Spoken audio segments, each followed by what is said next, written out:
ஒரு தலைவர் அப்படின்னும் போது அந்த தலைவருக்கான தகுதி எப்படி இருக்கணுன்றது எல்லாருக்குமே தெரியும்.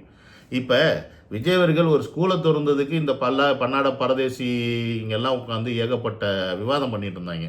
அவர் இத்தனைக்கும் திறக்கலை. யார் இத்தனைக்கும் அவர் திறக்கலை, இடத்த தான் லேண்டை தான் லீஸுக்கு விட்டுருக்காரு. அவர் வாலின்ற அந்த ஸ்கூலை திறக்கலைனாலும் துரைமுருகன் புதுசாக முளைச்ச ஒரு தற்குறி ஒன்று அருணோதயன்னு சொல்லிட்டு ஒருத்தன், இவங்க எல்லாம் உட்காந்து பேசிட்டு இருந்தீங்களே, இன்னைக்கு இந்த விஷயத்துக்கு நீங்கள் ஏன் வீடியோ போடல, ஏன் பேசலை?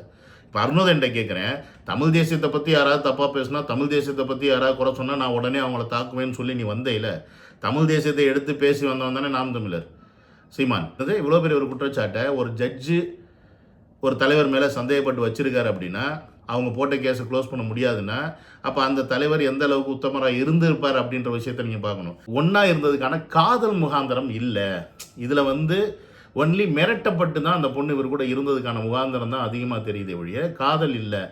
ஏன் யோசிச்சிருப்பாருன்னா, கிட்டத்தட்ட ஒரு 6-7 வாட்டி இந்த பொண்ணு கருக்கலைப்பு பண்ணுது அப்படின்னு ஸ்டேட்மெண்ட் கொடுக்குது அப்படின்னா, ஒரு ஜட்ஜாக இருக்கிறவர், இல்லை நான் ஜென்ரலாக ஒரு ஆணாக இருந்தால்